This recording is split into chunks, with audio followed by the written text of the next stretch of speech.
Bonjour. Dans cette vidéo, nous verrons comment créer et configurer un nouveau projet. On ouvre l'application GarageBand sur notre iPad. GarageBand s'ouvre dans la dernière fenêtre utilisée, soit la fenêtre d'arrangement, la fenêtre des documents ou la fenêtre d'instruments. Pour créer un nouveau projet, il faut basculer dans la fenêtre des documents. Si vous êtes dans la fenêtre d'un instrument, touchez « Mes morceaux » dans la barre des commandes.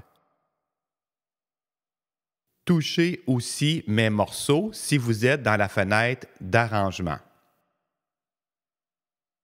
Si vous êtes dans la fenêtre du choix d'un type d'instrument, touchez d'abord « Retour » pour revenir dans votre projet, puis touchez « Mes morceaux ». Maintenant que vous êtes dans la fenêtre des documents, il suffit de toucher le bouton « Plus » pour créer un nouveau projet. Notez bien que si votre projet doit être configuré comme un projet déjà existant, vous pouvez simplement dupliquer un ancien projet, le renommer, puis supprimer les pistes musicales indésirables. Pour dupliquer, tenir le doigt sur un projet ou toucher le mot « Sélectionner », puis toucher un projet pour le sélectionner.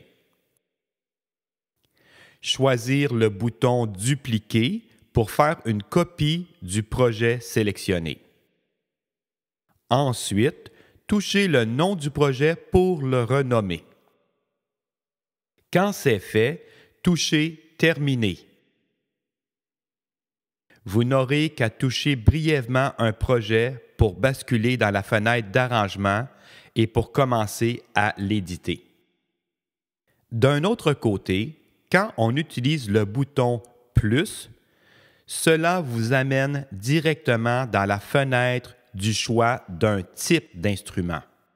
Pour débuter et configurer un nouveau projet, il faut d'abord choisir un instrument ou un outil comme le microphone, un amplificateur de guitare pour enregistrer une première piste musicale.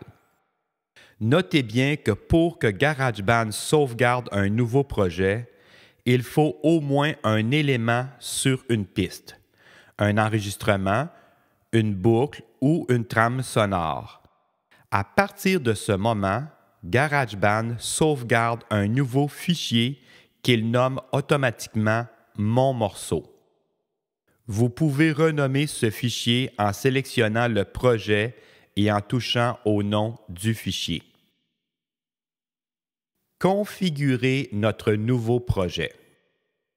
Avant de débuter un projet, vous avez quelques décisions à prendre. Ces décisions peuvent se configurer dans la fenêtre de l'instrument choisi ou dans la fenêtre d'arrangement. Vous prendrez les premières décisions avec l'outil Réglages qui se trouve dans la barre des commandes. Le métronome est audible pendant l'enregistrement ou pendant que la pièce joue. Il faut glisser le curseur du métronome pour le désactiver ou pour l'activer. Il y a un décompte d'une mesure avant le début de l'enregistrement. Le choix d'une sonorité pour le métronome. Le tempo de la pièce. On peut définir le tempo en utilisant les flèches ou en glissant le doigt de gauche à droite ou de droite à gauche, ou simplement en tapant le tempo dans la case « Définissez le tempo ». La tonalité de la pièce. Les chiffres indicateurs de la pièce. Active ou désactive un fondu sortant automatique à la fin de la pièce. Permet de faire jouer GarageBand en musique de fond pendant qu'on utilise une autre application sur notre iPad. Permet à GarageBand de communiquer avec un autre appareil AirPlay ou Bluetooth. Quand les réglages sont terminés, cliquez à côté de la fenêtre des réglages pour fermer les options de réglage. Une fois les réglages du projet configurés, vous voudrez décider de la structure globale ou de la forme de votre pièce. Il faut toucher le « plus » qui se trouve à la fin de la règle des mesures pour ouvrir les options de section. Ici, vous avez le choix de configurer une section, de dupliquer une section.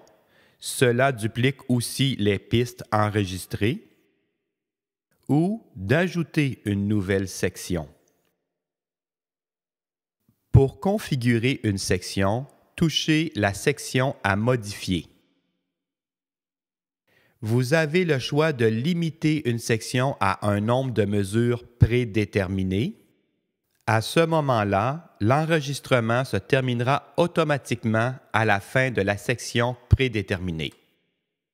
Ou vous pouvez choisir que la section se terminera automatiquement à la fin de votre enregistrement.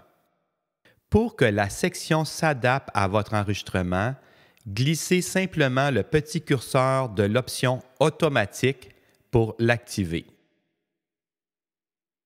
Si vous voulez que la section soit composée d'un nombre de mesures prédéterminé, il faut absolument que la fonction automatique soit désactivée. Par la suite, utilisez les flèches ou glissez le doigt de droite à gauche ou de gauche à droite pour choisir le nombre de mesures désirées. Quand vous avez terminé, touchez à côté pour fermer les options. Maintenant, pour supprimer une section, sélectionnez la section, touchez « Modifier », sélectionnez le moins de la section à supprimer